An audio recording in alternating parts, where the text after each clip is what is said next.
Hello and welcome to Steven University. This week we'll be discussing the 12th episode of Steven Universe Future, Bismuth Casual, and the sky is quite literally falling. Little reference to my home situation. Oh, right. Right, I'm with you. Yeah, but I'm having some. My house is there's been a leak in the flat above mine, and there is literally rain and water coming through in several different little nooks and crannies in my home right now. It's really weird. Rain. It's all right, Dan. At least you can go. At least you can go to the shops and get some supply. Oh no, you can't. You can't do that because everyone's been a dickhead, a selfish twat, and bought all the toilet paper. Yeah, that's what it boils down to. Like people, yeah, just selfish people. Just selfish people being assholes. You see that footage in Sydney of like this person who's like, I just want one pack of toilet roll, and this woman's got like 4 in her shopping, and she's just like rowing with her. And it's like, what is happening, man? It's so funny because unrelated to the virus, someone accidentally pulled or knocked a sanitizer dispenser off the wall at my work. And normally, replacing one of those is such an easy job. It's like we press a couple buttons on our website, and one shows up like 2 days later, and we just we get the handyman to reattach it. It's not a problem. we basically got laughed at when we phoned them up. Yeah, I can imagine. To try and order a replacement. Like, it literally never occurred to us, because obviously the actual the soap itself, sure, is probably in, but it never occurred to us that people would have increased their desire to, like, what's that? I'm not even sure. Yeah. I'm sure the word, like, increase their, like, if it's broken, I'm going to replace it now where I wasn't going to previously. Well, or there will be some people, no doubt, ordering it as that and just like emptying it or not. Well, it doesn't. No, it using doesn't come with it doesn't come with the chemical. We're just talking about the dispenser for the wall of essentially a public work toilet. Oh, right, I'm with you. This is just the Are plastic. you still getting delivery of the sanitizer itself? Has that not run out yet, or stopped being delivered yet, or whatever? To be honest with you, my understanding is at my work we have a bit of a backlog of it. We always have a certain amount in the building, and we've not needed to at this point. We've got such a large amount, so yeah, not a big issue as it stands. Siphon some off into a little bottle for me, will you? Sure, sure. If you could supply the sanitizer for my wedding, that would be lovely. Yeah. Yeah, God. Oh, man. Anyway, Steven Universe, Chris. Should we do a quick recap of the episode? Do you want to do it? Or how do you want to do it? And worth saying, for both that discussion's purpose and the discussion of the episode in theorizing. Oh, yeah. Even though this is airing a week later because of said wedding. Yeah, we should explain. We are recording this on the 10th of March, which means if we're discussing things that have been answered by the next 2 episodes, we haven't seen that yet.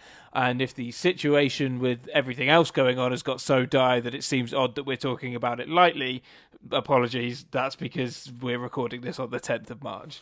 Yeah, it's worth noting that if for those of you listening in the far-flung future, going, why here we are in the future. Yeah, for those of you going like, why are they talking about hand sanitizer and why is toilet paper also like that? We are coming to you from the coronavirus epidemic, broadcasting live from that moment in history. Yeah, have they still not termed it a pandemic? It's not a pandemic yet, though, is it? By definition. Well, yeah, but terming it pandemic doesn't do anything anyway. It doesn't release extra funds or shit like that. No, it does. It raises its threat level, though. Yeah, but it doesn't give WHO access to more technology or anything. No, it's just classification. It's just classifications. I mean, there's Italy's entire cities. Like, Italy as a country is on lockdown. How does that not warrant pandemic status? I think pandemic is more about worldwide, right? Yeah, I guess. Yeah. But that's a pretty big indicator of where things are worldwide, that a country's locked down. That's fair. Anyway, it's Steve. Although, right, so let's address it now. It would be handy at this point for Pearl to be dispensing toilet roll to everyone. Yeah, the episode felt, I mean, obviously written nearly a year ago, but in the wake of coronavirus causing everyone to lose their minds and feel for some reason toilet roll is a commodity. Like, it's like, they do those like prison movies where cigarettes are the currency. You sort of laugh and go, I wonder if that's a real thing. I like the idea that we now live in an actual world where toilet paper is for some reason a currency.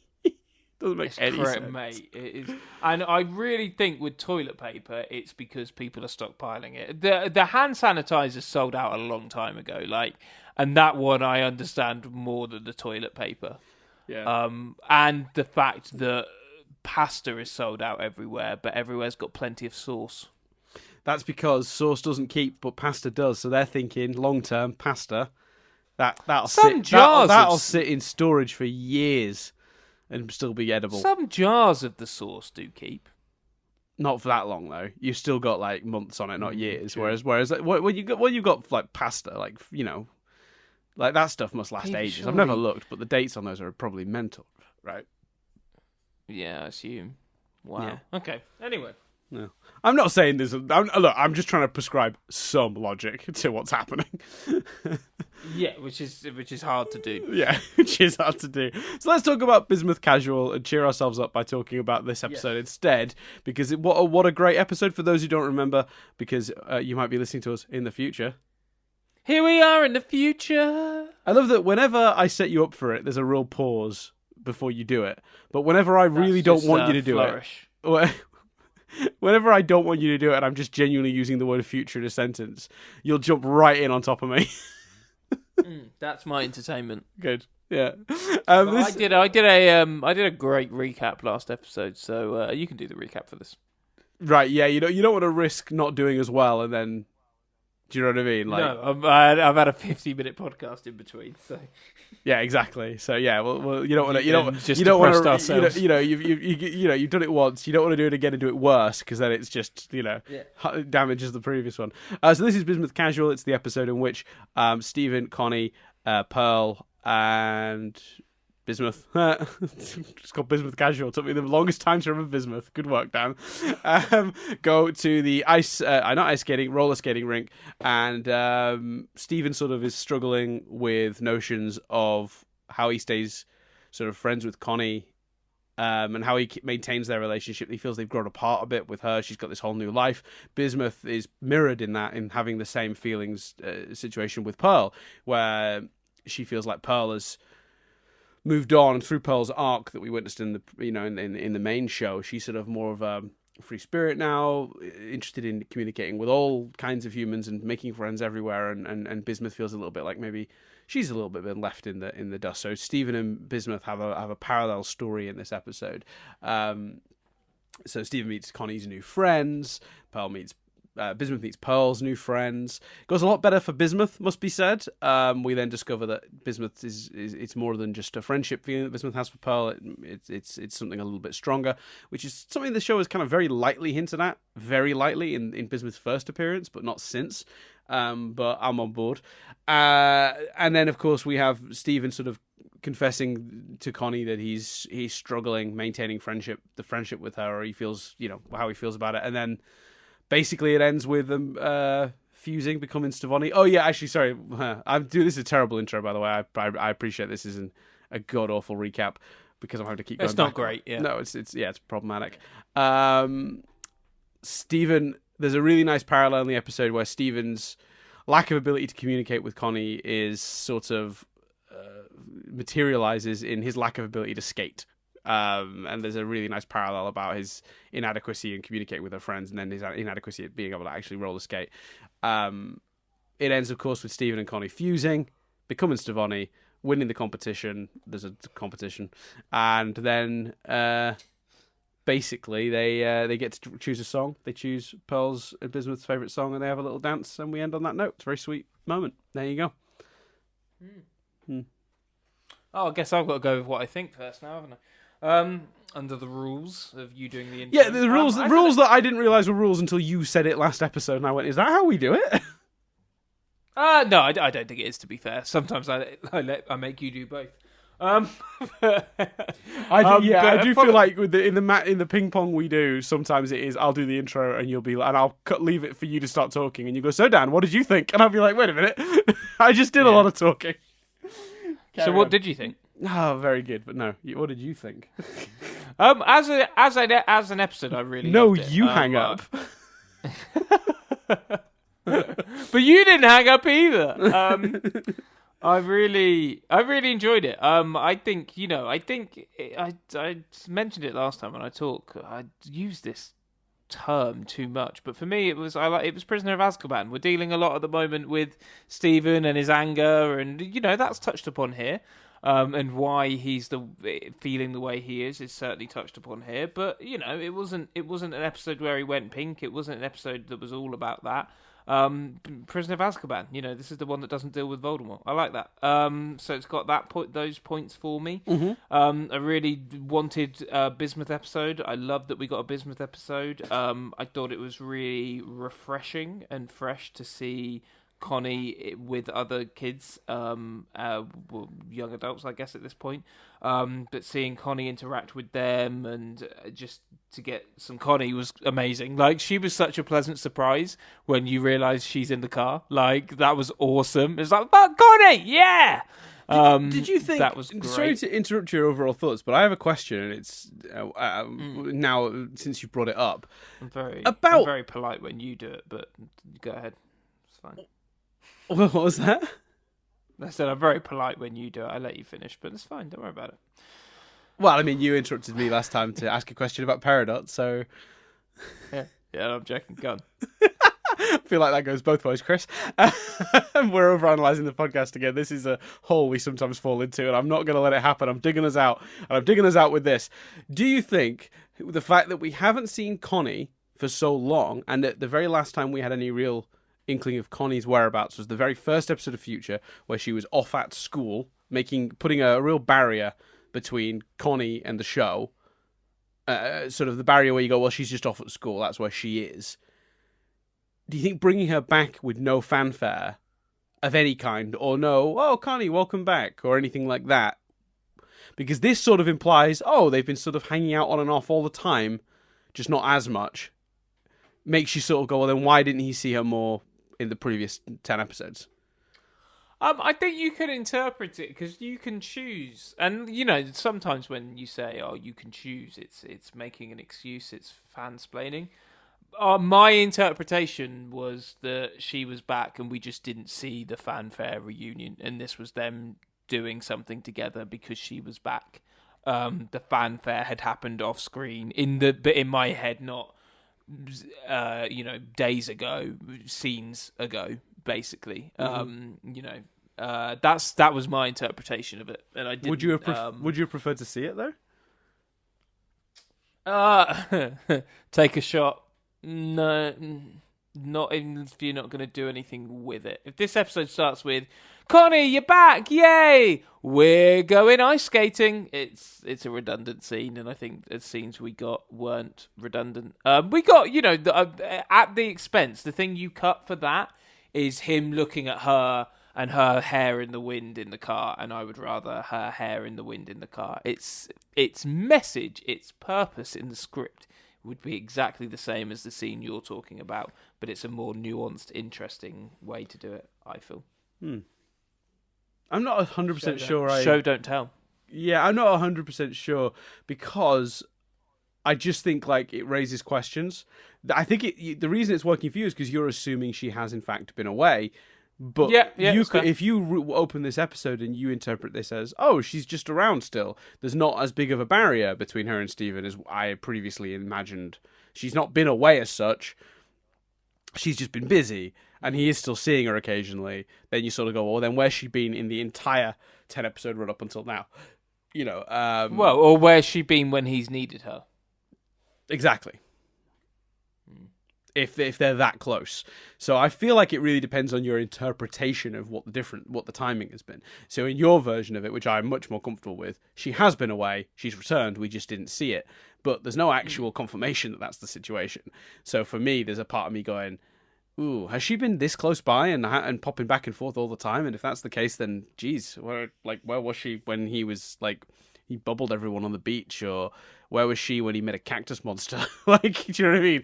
Which is why I feel, especially he's needed her a few times. Yeah, the cactus thing, she could just not have been around. And you could make the argument, if she was, why didn't the gems call her equally? They didn't call Greg. The beach one is probably the reason why, because I can't see a world or want to live in a world where she wasn't there for that. So, you know, the first graduation from Little Homeschool, you know, she's like Connie ain't missing that. So therefore, that's why I'm okay with going. Okay. She's back. They reunited off screen. Fair enough. Yeah. I just wanted your opinion on it, but carry on with your overall thoughts. Yeah, so I thoroughly enjoyed it. I thought it was all interestingly done. I thought the Stevonnie stuff was great. I loved that montage of Stevonnie skating. It felt romantic. It felt sweet. That was awesome. We'll talk about Bismuth and Pearl. Obviously, I'm on board with the principle. I am struggling. If it's been hinted, you have to remind me. I'm struggling. Take a shot.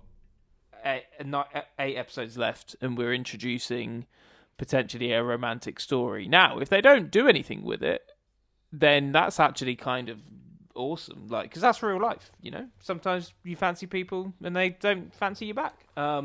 Sometimes you wear them down, and eventually they marry you. Too real. I'm joking. I'm not worn just down. She fell for me, but I spent time with them last week. I spent time with the two of them last week, and he definitely wore her down. I don't, because you made jokes like that at the time. Like you make more jokes like that, Dan. You're no longer allowed to speak at the wedding. Yeah, you're not comparing anything. Keep a microphone away from me. Yeah, exactly. Just be like, Chris is an arse. Why are you with him, Jess? I mean, have you already been looking at my notes? That's all I'm going to say. I'm kidding. I'm not writing notes. I'm just going to insult you a lot. It's fine. I don't need notes to do that. I'll just come up with it on the spot.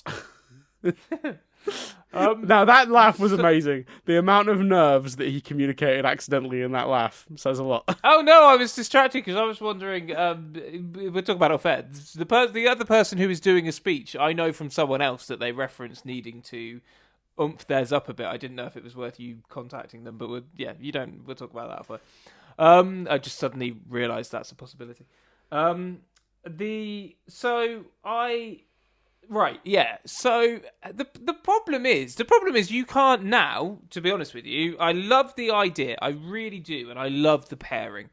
I'm not sure now you can satisfy me here, because if we don't see it, it'll be a shame to not know how it worked out unless we kind of just go, well, sometimes that's life, okay. But in that case, we'd need to see some sort of conclusion. If they end up together, I'll just feel a little bit like it's been introduced so Pearl and Bismuth get a happy ending. I hope it's done better than that. I'm sure it would be done better than that. But because you'll have to remind me what the vague hints are, but because it feels so out of left field, it feels like it exists so we've got a conclusion to their stories. And that, I don't know, as much as I love that conclusion, I'm not sure I'm all right with it not really being explored much, and it can't be explored much. Yeah. Yeah, my memory is that they were just a tiny bit flirty when Bismuth first appeared in the self-titled episode in Bismuth. But so when I say hinted at, I just mean they've been a little flirty in the past. There's never been any like lingering looks, I guess, or anything like concrete. That's what I want. You know that about me, Dan. I want the lingering looks. I want it to build. But then I guess she's kept it quiet from her. I don't know. I'm very conflicted about it. And I've watched the episode before recording, so I've not, maybe, if I digest it a bit. I literally went, oh, that's amazing. It's a shame we didn't introduce that earlier, isn't it? Basically, is my big sort of reaction to Bismuth and Pearl. Love them. Feel we've not had the time. Because now my heart aches for the Bismuth and Pearl episodes we didn't get. Right. Yeah, I see what you're getting at. I think the problem you have though is if you remember rightly to the sort of to the pattern of it, it feels like Bismuth's been out and about and with the gang forever. But in reality, Bismuth was only re-freed in the lead up to the wedding. So Bismuth has only been out and about for about 15 episodes. Yeah, but in the wedding, you know, a loving moment between Ruby and Sapphire, Bismuth glances at Pearl. Would that not have undercut the focus there? The focus for me on those on the relevant couple during a wedding, I think, I don't know. I feel like that might have. I find it hard to. This is because we've had no overt hints. I find it hard. It's just it's the shame of it is it makes me go, is this storyline happening because the show's wrapping up and it gives the characters potentially a nice conclusion if it even goes that way. And I don't like thinking that of this show. No, I don't think it's to that. have been planned and developed. I think it's the premise is that it's always only gone one way. So you were never going to get a glance between Pearl and Bismuth. You were only ever. I'm talking about Bismuth glancing at Pearl. Yeah, that's what I was trying to say. That you were only ever going to get Bismuth glancing at Pearl, maybe, but that could be read a number of ways. You know, it might, you know, no matter how they did it, it might not have been subtle. But for me, I honestly think there's an element of they were in danger as it was doing the wedding, having their funding pulled. That they focused on the one relationship to make their statement, but now they're at the end anyway. There's no need to worry about funding. They've got the funding to make these last episodes. We're going to throw in a non-binary character because we can now. Like, doesn't matter what Russia says about it, and we can now explore some of the relationships. I have a feeling there's an element of. And I'm totally speculating here, so don't, you know, no need to comment below. But I wouldn't be surprised to discover that Cartoon Network had always advised them the same way that it took them a year or two to get the wedding on the air, that adding a secondary or even a third relationship that was between two female-presenting characters, although, again, such bollocks logic because these characters aren't male or female. Gems are gender-neutral, but fine. Let's presenting female characters. I would have absolutely wouldn't surprise me to hear that Cartoon Network had always gone, oh, no, you can't do two of these because you'll lose your funding. Like, I could have absolutely seen that in a world, and in a world where she was like, well, no, let me get the two the two that we already have and actually do it properly and build up to that wedding. And if it costs us our funding, it costs us our funding, and then after that, I can go nuts. And that's what's happened. That's what it feels like has happened to me. So I'm not too sad about losing lingering looks. I do echo some of your concerns though in that. Where now you've set this up, and I'm even okay with, to be honest, even in a world where that's not the situation, and they were able to do this whenever, and they've just chosen to do it now, I think that's perfectly reasonable, because the show has always been from Steven's perspective, and Steven was so goddamn wrapped up in the diamonds and all the other chaos, I could see him missing a few subtle hints in the handful of episodes we've seen since Bismuth has been freed.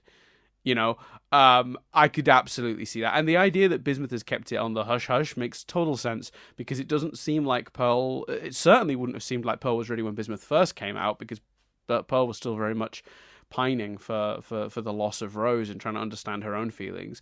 She's now evolved into this, you know, much more free, open person. You know, she's finally not trapped by that relationship. That relationship trapped her for years after that relationship was long gone. Maybe now Bismuth feels more comfortable to talk to others about it. You know, that makes perfect sense to me. I think that's a really clever way to do it. And I think that it makes sense to me that Stephen would only have figured it out now, so we, the audience, would have only figured it out now. The concern, and this is where I agree with you, isn't so much about the pre-setup, but it's more about how you conclude it. So this part, I'm very much on your side. I love this relationship. They're a really cute couple. I'm totally on board. A lot of people have described it as a thing they didn't know they wanted until they saw it, and I I feel 100% the same way.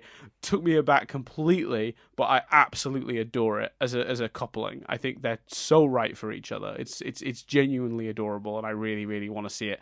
Especially at the end of this episode when you see them dancing. It's like, absolutely, I would love to see those two characters happy and together. But do they have enough time to either explore it or do something satisfying enough with it for me? It really does depend, because I wouldn't have said we had enough time to have done an episode at a skating rink or an episode about remaking Camp Pining Hearts. So, True. So can we do more? Ooh, maybe. I mean, they found time to do some stuff I wasn't expecting them to find time to do. So let's not prejudge. Yeah, but so I totally echo your concerns, because you have to do something with this now. You can't leave it there. You can't do this and then just have in the final episode they're holding hands. Because as subtle as that is, it's not enough. You've gave it too much time in this episode for that to then be the conclusion. I actually want to see these two get together, and whether it's Ron and Hermione style, they both realize it in a moment of chaos right at the end, but that's enough because you sort of know that's what's going on. Not to keep referencing Harry Potter, especially in a world where J.K. Rowling is not exactly a popular name, particularly amongst the audience of Steven Universe at the moment, I feel. Quite rightly, as we've discussed on a previous episode. 100%. Yeah. All absolutely deserved. Inexcusable sympathies with that position. Inexcusable, sadly. Anyway, but whether it is just a Ron and Hermione style passion moment right towards the end, and then you just know that they explored it as a relationship afterwards, or whether it is an episode focused on them. I'm glancing down the episode titles. It's really hard to see where they're going to fit it in, if I'm being honest. But I certainly wouldn't. The last one's an hour, Exactly. The last episode's fit in a hell of a lot in Change Your Mind. Exactly. So worth noting, we do have the titles for all the episodes now, so we might run through those at the end of this episode and do some baseless speculation. Why not? That could be fun, very quickly. But yeah, I'm not sure how you end this in a satisfying way. Would a Ron and Hermione style ending be enough for you, do you think? Because I keep thinking about it and going, actually, I don't think I'd hate that.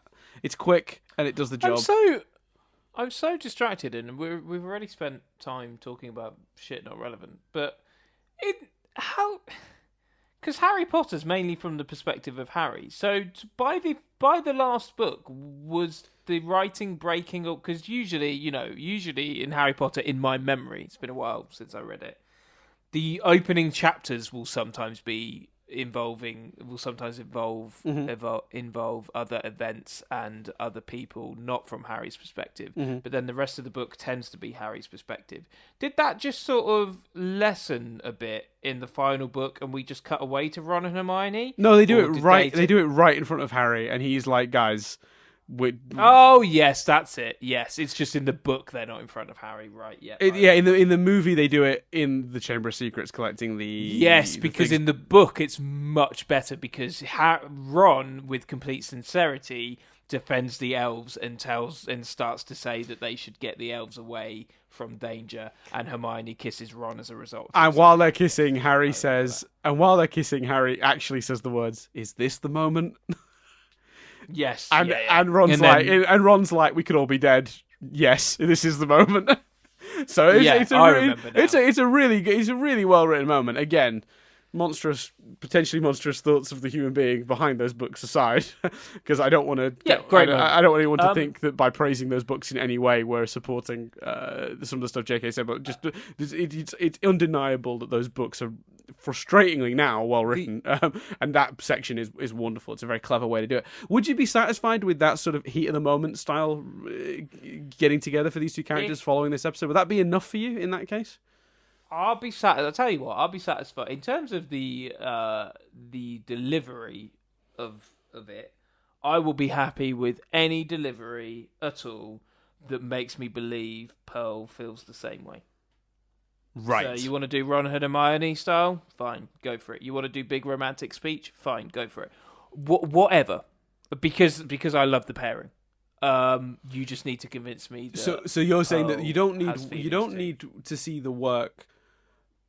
What you need to see is Pearl coming around to the idea of a relationship with Bismuth, rather, because at the moment she's now Pearl's arc is landed in a place of I'm happy being free, single, unencumbered with a relationship. Sort of like finally being sort of free of the shackles of a 1,000-year-old relationship. You don't want to see that. You want to see her choose to move on from that and go back to it.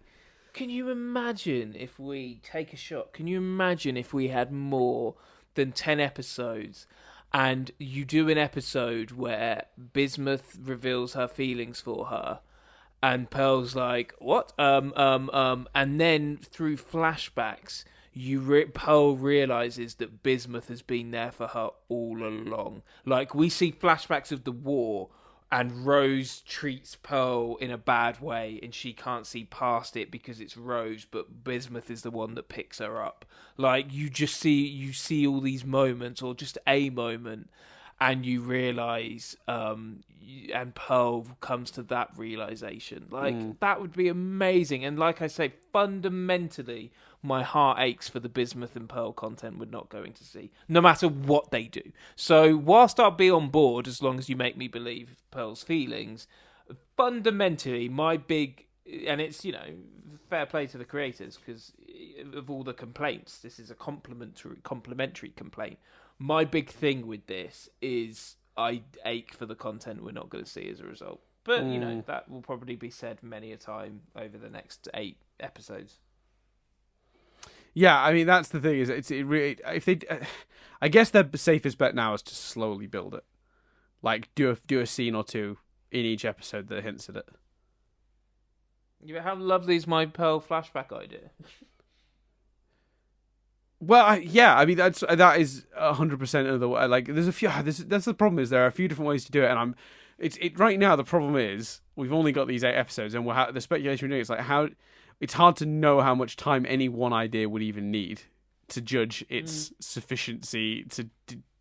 So maybe this is a futile discussion, because maybe there's really no way to know. Because every idea I hear, I go, that could work, but it really does need to be executed in a very careful way. Do you not think? I wondered when Sour Cream says, who's going to beat that? I wondered if Pearl and Bismuth were about to dance, and then they were going to fuse. And when they unfused, Pearl was looking at Bismuth differently. Oh, that would have been... That's what I wondered. That's why I even got the timer up to see how long was left, and I was like, there's not time to do that. Wow. I'd have liked that too. Yeah, I'd have really liked that. If I'm being honest with you, I think that's a really wonderful way to do it, and that would have sort of solved the problem of leaving it open. Then you just layer it with those moments, and the notion is that that was the beginning of Pearl feeling differently, and then you just have hints and moments to indicate that she's accepting and thinking about that, and I mean, that is a really great idea and a way that could have been done. But yeah, so I mean, we should probably move on, because we just we're circling ourselves in just this. Yeah, what were your feelings about the rest of the episode? Well, yeah. So there's tons of really good stuff in this. I loved seeing how unequipped Stephen is for normal life, and I liked I mentioned this in the sort of very scattered intro I did.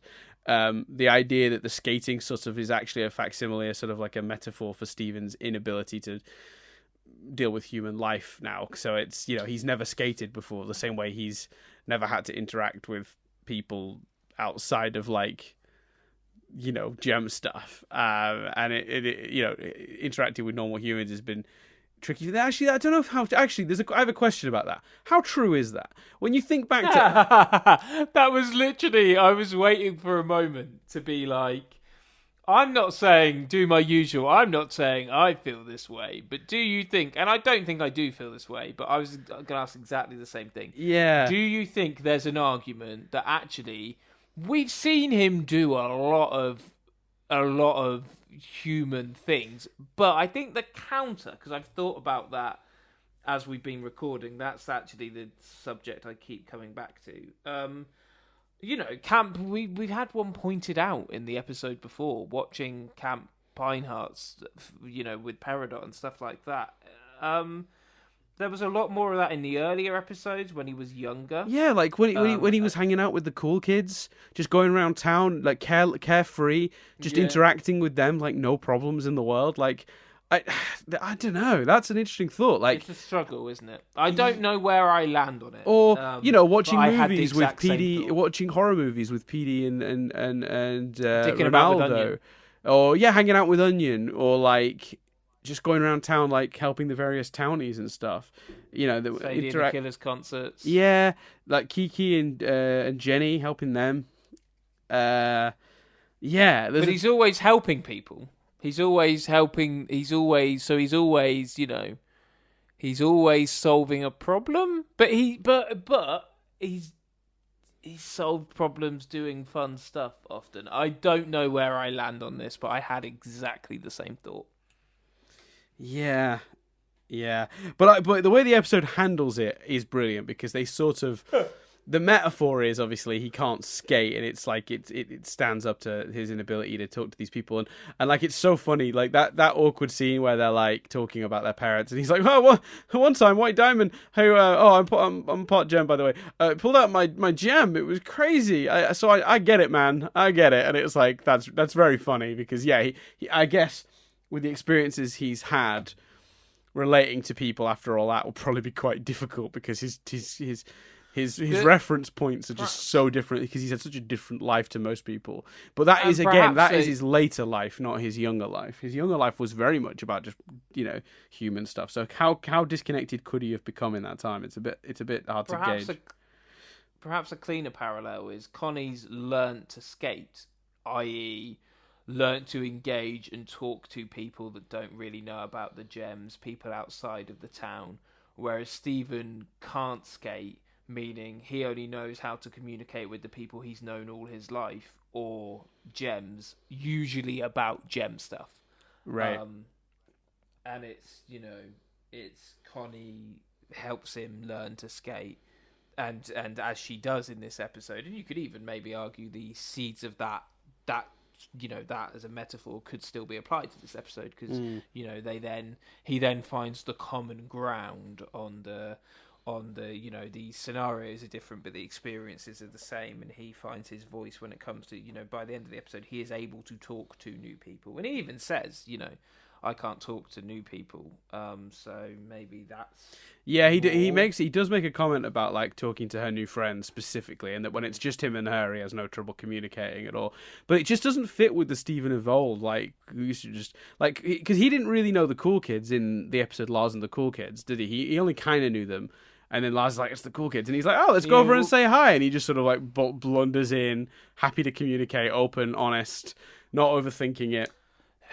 Maybe, and there's not enough time to do it, but maybe that says again that the psychological impact on all of this is quite horrific. Oh, so you're sort of saying like, oh yeah, that's a sorry, I didn't mean to cut off you to repeat your point before you even get to it, but you're sort of suggesting it's the impact of all the shit that followed that. Like, here's this normal boy that was totally capable of doing that, then all this gem shit happened that's basically ruined him.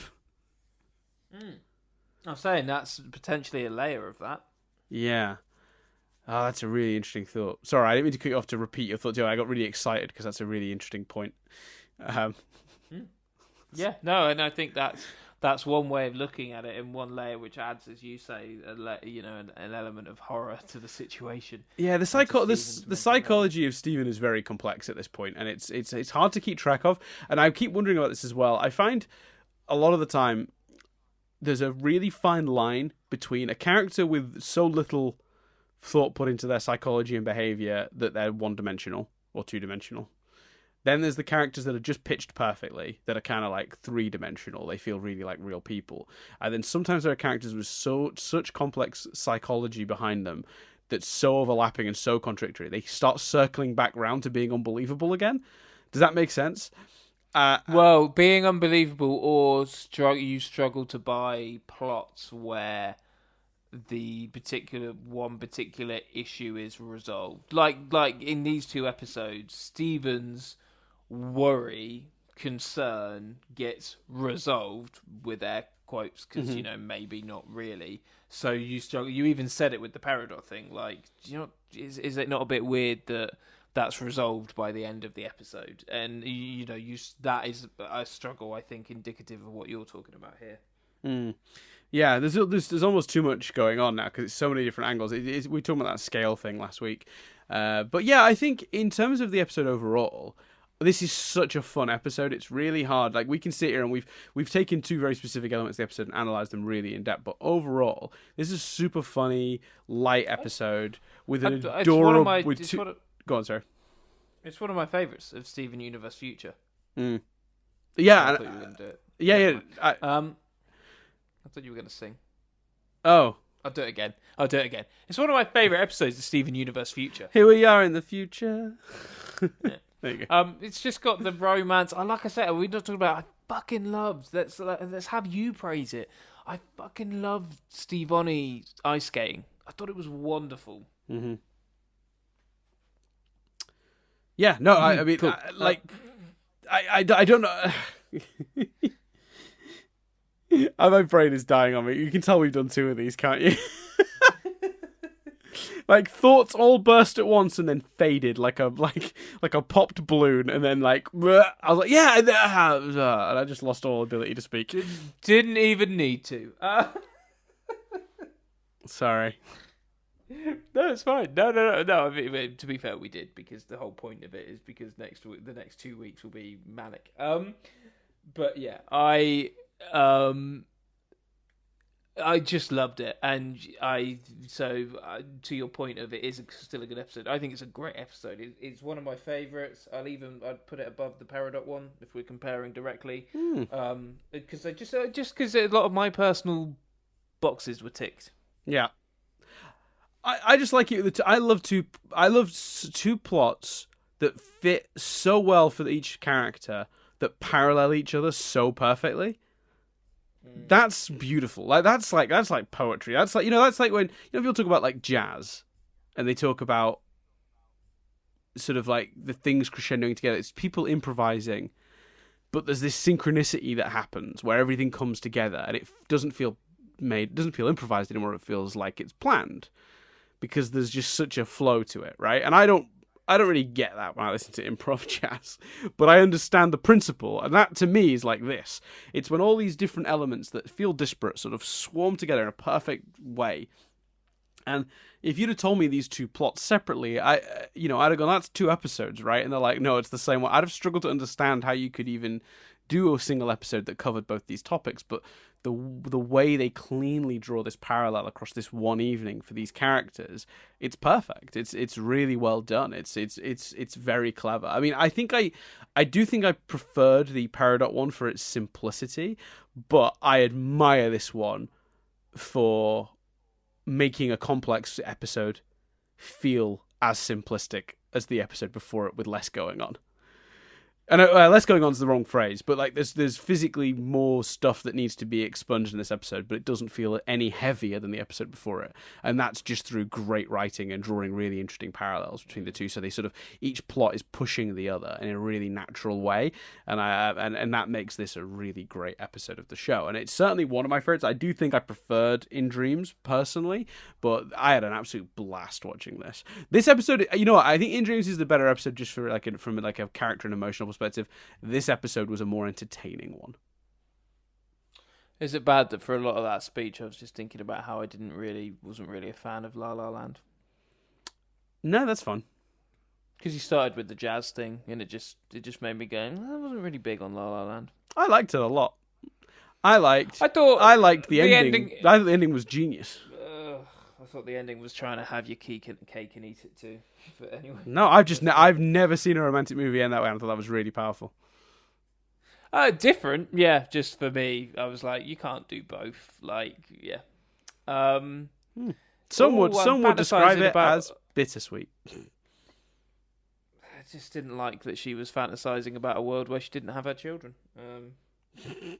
For me, the love you have for your children should outweigh. Well, I think if you ask most parents, they've definitely fantasized about a world without their No, I appreciate that, but it was such a specific. Yeah, let's not go. I think that's one of those things. I don't mean in a dark way. I just mean in a like. Sometimes you just go, dear Lord, it'd be easier. No, and let's not derail again. And I think this one is a real. No one's right or wrong. That's a personal thing. But yeah, I personally felt it was trying to have your cake and eat it too. Sure. So is there any triv? Is there any things Dan noticed?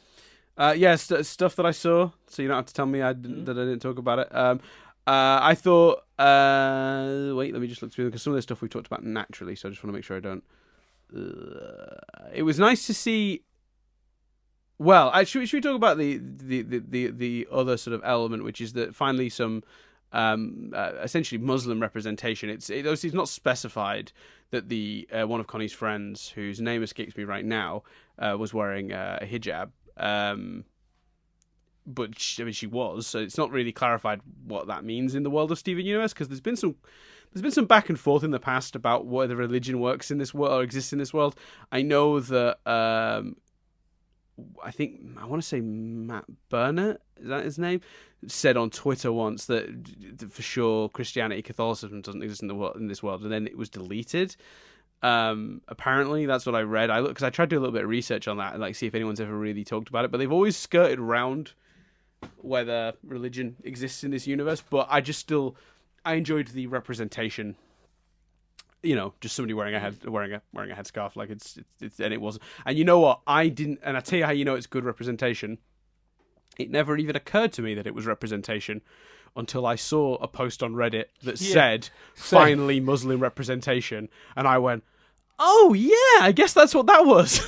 Yeah. Until you said it, I didn't even. I completely. Yeah, that's awesome. That's fantastic. Yeah, and to me that is like the absolute definition of good representation. I think the character's name was Patricia. I think that's right. But yeah, so I thought that was fun. Again, it sort of makes you go like, oh, what's the situation with religion in the world of Steven Universe?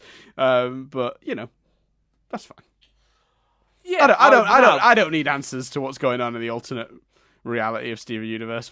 No, I just find it like that when you were saying that, I just kept thinking of the iconography of 3 gems and a baby, and was like, well, like the show's touched upon religion.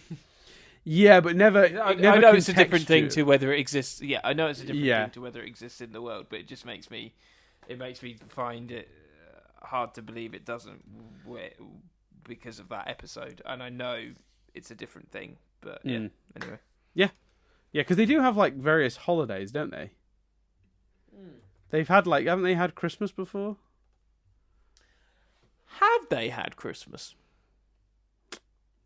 Now you've said it. I don't actually know if they have. I don't think they have. Comment below. There you go. Anyway, so yeah, it's an interesting thought, but it's not something I need the show to delve into anyway. So I just liked that there was some just casual representation that didn't need to be addressed. Speaking of, did you notice the sign on the bathrooms? That was pretty cool. I did not know. It was. Let me get the exact. I was trying to see if I could find the symbol, but the symbol on the door was that of a gender I'm trying to think of the right word, like a toilet that was for either gender, like a okay. Oh man, that's unspecified. Gender neutral unisex bathroom, and they used on the door they used the transgender symbol. Cool. And that's awesome. That was in the skating rink, and I noticed that. So again, some very casual representation. God, I hope people don't judge us too much on this episode, because obviously we're very tired, and it's just been a bit of a mess, hasn't it? Really. It's been all right. I'm happy. Yeah, I'm having fun, but I'm worried that maybe our audience can't.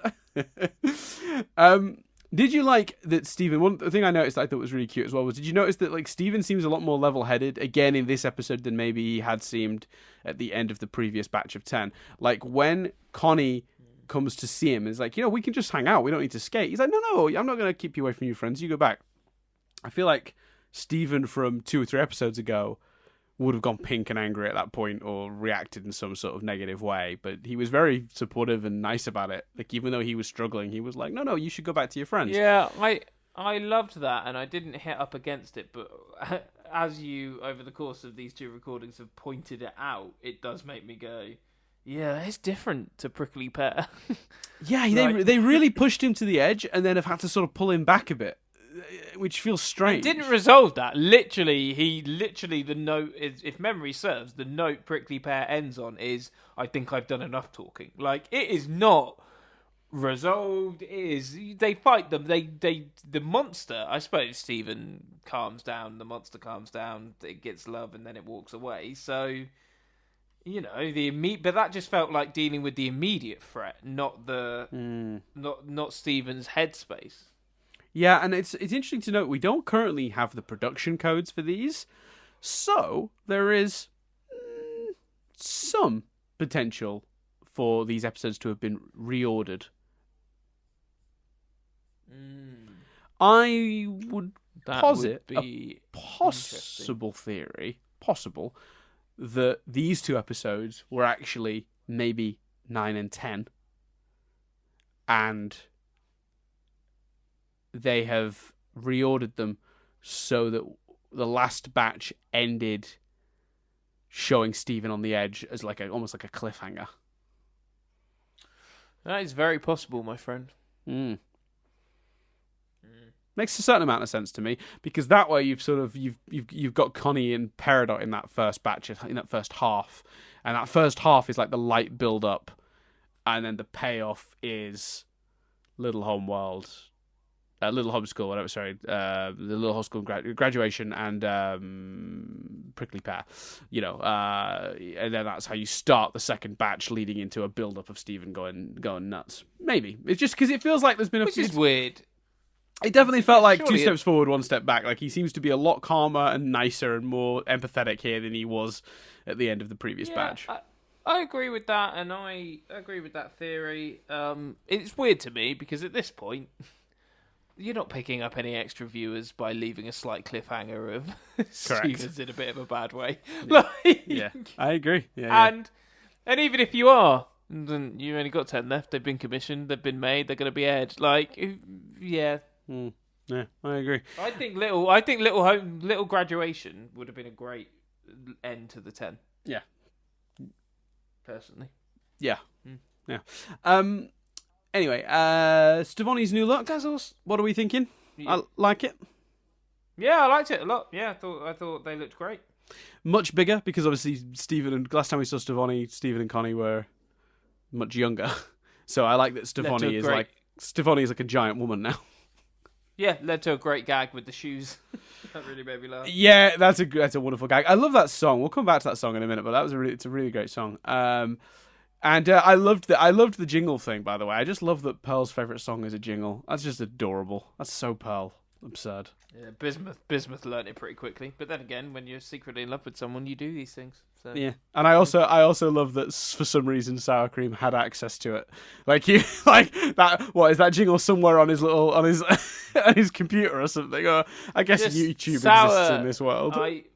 My heart filled with such joy whenever Sour Cream was on screen in this episode. He's great. Sour Cream is an unsung hero of Steven Universe. Yeah, I feel like Sour Cream's never really had his episode in a way, or has he? Well, he had a storyline built up in bits, didn't he? Because it was kind of like a thing where he was struggling with his stepdad, right? And then we had his real dad show up, and it was Greg's old manager, and he's a douchebag. Do you remember? Oh yeah, I do remember that. Yeah. So there has been some stuff with Sour Cream. He's only ever had that one episode sort of focused on him that I can remember. Oh no, there was the whole episode about baby Sour Cream that I did love as well. Do you remember that? Yeah, but I kind of don't count that because that's not Sour Cream now. Do you know what I mean? No, but it does end with one of the greatest jokes the show has ever had that you hated. Yeah, I can't remember. What was it again? It was Greg saying, "Whatever happened to baby Sour Cream?" Which you contended was too stupid for Greg to say, and Nadia and I thought was one of the funniest lines of the show. I love Whatever happened to baby sour cream? Now I It's just feel funny. like that's pretty funny. I must have been in a bad mood that day. It's a great joke. Whatever happened to baby sour cream? That's great. I love it. Anyway, should we do the triv? Unless you've got any other bits you want to talk about? No, big fan. But love the song as well. You mentioned the song just then. Well, the song is in the trivia, so we can hit that in a sec. Oh, okay, fine. Yeah. Cool. You're teeing us up. Good. Teeing us up. So Good podcasting. there you go. We do it occasionally. Good podcasting. But we're usually so surprised that we give ourselves whiplash, point it out, and then ruin it. We're like, oh my god, I did good podcasting. Now I've ruined it by talking about doing good podcasting. Our best work is nearly always lessened by us pointing it out. Yeah, 100%. Yeah, no question. So, the song involved is Emily King's "Can't Hold Me," and this is actually the second time in the show's history that a real-life musician's music has been played in canon within the episode. Obviously, the other example being Mike Kroll's songs in "Last One Out of Beach City." Which is really neat, actually, because I do draw some parallels between this and Last One Out of Beach City, just thematically. You know, they're both showing Pearl at either end of the spectrum, I suppose. Like that's kind of the first step of her journey of freeing herself from the sort of shadow of that relationship that defined so much of her earlier life. And this is her sort of having completed that journey and being free to, befriend anyone. And she doesn't seem weighed down by any of that anymore, which is lovely. On that, did you get the impression that maybe the joke they were slightly going for was that Pearl doesn't actually truly understand the concept of numbers and thinks you just collect them? No, I think to her they're a sign that she's made a friend. Did you get the impression they were potentially suggesting she never actually calls anyone? Oh no, they were definitely suggesting that. Yeah, 100%. Yeah, that just made me laugh. Well, actually, no, because we've set up that she has a phone, haven't we, and that she uses a phone very heavily, obviously in Single Pale Rose. Yeah, but I suppose. But we've seen no evidence of her. I don't know. I just imagine if you were a big Pearl punk rocker shipper, that probably annoyed you. The suggestion that maybe they could have been something to put them. I think they've made it very clear she didn't call Sabine, if that was her name, Mystery Girl. I think think Sabine was symbolic of her moving on, and I've said that time. So and time do I. again. And I agree with that. But not everyone does. Yeah. So I'm absolutely happy with that. Anyway, funnily enough, that actually it's noted here in the trivia. Which we should actually clarify in this episode also that the trivia is very much thanks to Paint Spot in Fez, who is a previous a regular commenter on on the content we've done in the past, but has very kindly gone through and made sure there's some actual trivia for us to go through on these episodes, because we didn't get too much chance to do that on the previous episodes because we kept recording them the morning after they aired, by which point there was no trivia. Maybe one of these episodes we'll do a run through of trivia we may have missed from the first 10 or something like that. Anyway, both episodes, this one and Last One Out of Beach City, feature Pearl having a night out with individuals romantically interested. Yeah, I suppose that's true. Yeah, that makes sense. Emily King is also in the show in another way. She actually sings the end credits music that we've had. There's a song called "Being Human" that's been being built up.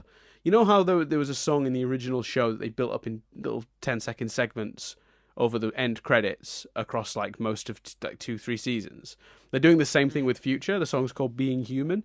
You can hear about a minute and 15 seconds of it now, a minute and 30 seconds of it now, over on Fizzy's YouTube channel. If you just put "Being Human" version 2, I think, into YouTube, he's basically been piecing it together from the little segments we've been getting, and it's a really beautiful song, and that's actually sung by Emily King as well, who's did the "Can't Hold Me" song that features heavily in this episode. Cool. Awesome. So there you go. And it's probably not a coincidence that song is called "Being Human" as well, because obviously the episode focuses largely on the idea of Stephen having forgotten how to interact with humans. That's probably not a coincidence. So this is the first time a member of the Cool Kids has directly interacted with Connie. I was very surprised to discover this, but this is absolutely true. Yeah, apparently. that's cool. They've never spoken to each other, any of them, before now. That's really fun. Not fun, weird, but fun that it's happened finally now. Sour Cream has talked to Connie. Yeah, they've all they've interacted with Stevonnie before, but never Connie. That's cool. That's good triv. Yeah, that is good, Trev. Because apparently Connie was seen standing next to Jenny in Reunited, but they don't actually say anything to each other or interact anyway. Obviously, this episode confirmed that Sour Cream is now a DJ, successfully, both on the radio and obviously at venues like the skating rink. As always, when you do a big episode with a big crowd, they manage to get the animated versions of some of the crew into the show. Ian Jones-Quartey, Lamar Abrams, and Kat Morris all make cameos. This is those models show up a lot, so now they just look like, oh, these are the people we know live in Beach City, but they're designed off people who've worked on the show. So whenever you see them now, it's always fun. I seem to spot Ian Jones-Quartey's one the most. That one I feel like has been showing up in the show since like season 1. That like character model, neat. It's very neat. In the background of the Starlight roller rink, and now I'm going to mispronounce some things here, so bear with me. A sign can be seen for Angstromboli pizza, which is apparently a combination of stromboli, which is obviously like an Italian turnover thing, pizza thing, with angstrom, which is a measurement equal to 1/10 billion of a meter. There you go. So Angstromboli pizza. Right. Okay. I'm not really sure what any of that means, but cool. Yeah, well, I guess it's a pizza place that's doing like pizzas in the style of that Italian turnover that's, you know, a stromboli, but they're all 1/10 of a meter, 1/10 billion of a meter. I don't know. So they're all a certain size, maybe. I'm not sure. Either way, okay, it's kind of fun. Great. When Bismuth pushes Steven into the rink to sort of give him that like push to get out there and you know, talk to Connie, there's a very visible no pushing sign that can be seen. Good gag. which is a good visual gag. Obviously, the title is a reference to the dress style Business Casual, the most hated of dress styles in all of humanity. If I get any invitation to go to any event from work and it says I'm to dress business casual, I immediately contact someone else that's going and ask them what the fuck that means, because I have been to business casual events where the dress codes have been vastly different. You know what I mean? Like, I've gone to one where business casual genuinely lent more towards the casual, and people was wearing sort of like reasonably nice shirts, but jeans and like trainers or whatever. And then I've been to business casual ones where people are wearing like proper suits, but just without the ties. Like, that is not. There's there's very little casual about that. So please, like, be clearer. Anyone who works in an office anywhere, if you've ever put the words business casual on a invite to anything, fuck you. Yeah, because what it should mean is one bit is casual. So it should be like jeans but with a shirt, or a suit but with a t-shirt. Sure. Yeah. 100% fine. Like, clarify either way. Because I'm an idiot and I will dress wrong. And I have done, and it's been very embarrassing. Fair enough. Yeah. Don't like it. It's not clear, is it? That's like saying. No, I agree. That's like saying. It's like saying, oh, what's this meal like? Well, it's mild hot. It's mild hot. Right. It's mild hot, is it? Great. That tells me so much about this fucking meal. Yeah. Anyway, cool. Not obviously the first time Bismuth has used business as a sort of pun for her name. Obviously done it many times in Bismuth and Maid of Honor. There's also a t-shirt in the background that reads "He was a skater boy," which is most likely a reference to Avril Lavigne's song "Skater Boy." What a tune on the wedding playlist. Mm-hmm. Yeah, and the last thing on here is continuity, just saying Bismuth is confirmed to have a crush on Pearl, have it hinted at through Bismuth's flirtatious attitude towards Pearl in the self-titled episode. So yeah, I had a look through the transcript for the episode Bismuth to see if I could find the dialogue that was like categorically flirty, but I couldn't spot anything. So. Yeah, I think I'll have to rewatch the episode at some point. Yeah, because I bet it's probably in the tone, right? It might not be in the text outright. That's probably what the problem is. In fact, little thing, you guys want to throw it below in a comment? Any signs in the past of Pearl and Bismuth potentially being a thing? If you've spotted them, put the. I would love to hear that. Yeah, tell us which moment, which episode, and we'll have a gander, and maybe we'll talk about it in a future episode. Should we very quickly run through the upcoming episode titles, or do we save that, or do we not do that? What do you want? Because we're a bit long, so it's up to you, Chris. It's up to you. Go on. Oh, don't do that. I'm happy to quickly run through them. Yeah, go on. Yeah, run through them. Yeah, Okay. I don't know how much theorising we do, but yeah, run through No, 'em. we don't have synopsises for many of them, so yeah. Together Forever is likely to be. It's the next episode. It's likely, I think, to be Stephen and Connie. There's the picnic we talked about from the trailer. I think that probably happens in Together Forever. Episode 14 is Growing Pains. Disagree if you want, Chris, but I feel like might be the one where Stephen goes to the doctors about his crazy pinkness. Yeah, that makes sense to me. No. Episode 15, Mr. Universe. Really glad at the prospect of getting a Greg episode prior to the show Completely agree. kicking off. I was pleased to see that. Yeah, so I can't imagine that's anything but that. Fragments is the last episode that's going to air before the 4-part finale. That is... you've got to suggest the last straw, like the last Stephen outburst that's going to propel us into our final 4 episodes, I feel. I would have thought. Yeah. Then we have the last 4 are Homeworld Bound, which is, to me, Stephen going to Homeworld for answers to his little pink problem, which, as a sentence, sounds awful. Then episode 18, Everything's Fine. Maybe Stephen feeling like he's sorted it out, but he hasn't, because obviously... Maybe the call with Connie takes place in that episode. I have a feeling the call with Connie takes place in the Doctor episode. Either the Doctor episode or the Together Forever episode. But yeah, possibly. Fair enough. Just a thought. Yeah. Literally, I think he says it, but yeah. Oh, you're right. He does say that, doesn't he? Maybe he's come back from Homeworld and thinks it's all fixed, but because he hasn't... You know what? You might be right, actually. That's a really good shout. Because thinking about it, he does use that phrase exactly in that clip in the trailer. You know, everything's fine. But also the idea being, oh, he's been to Homeworld to try and get an answer. But of course, we all know that the answer is going to be sort of about getting himself right emotionally. It's not going to be some practical, magical thing that the Homeworld can do for him. They're not going to be like, oh, you've got a case of the pinks, no problem, here's the medicine. Like, it's not good. Even if they have some sort of idea about how they can, in quote marks, cure him, we all know that it's got to be from within. He's got to figure it out for himself. So maybe that's exactly what that is. You could be absolutely right, Chris. The final episode, the final episode titles tell us potentially something. And if you don't want to know the last 2 episode titles, switch off here. We'll love you and leave you.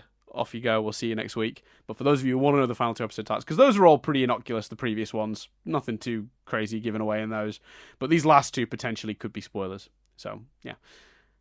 I Am My Monster, which is both the reference to the title I Am My Mother, or I Am... Yeah, which is previous. My mum. Yeah, which I'm my mum. That's it, from a previous season. I believe that's the episode with Aquamarine. I think that very hints heavily at the potential for Stephen is the worm monster, but it also could very well be the crew knowing full well what the speculation has been messing with us. Yeah, maybe.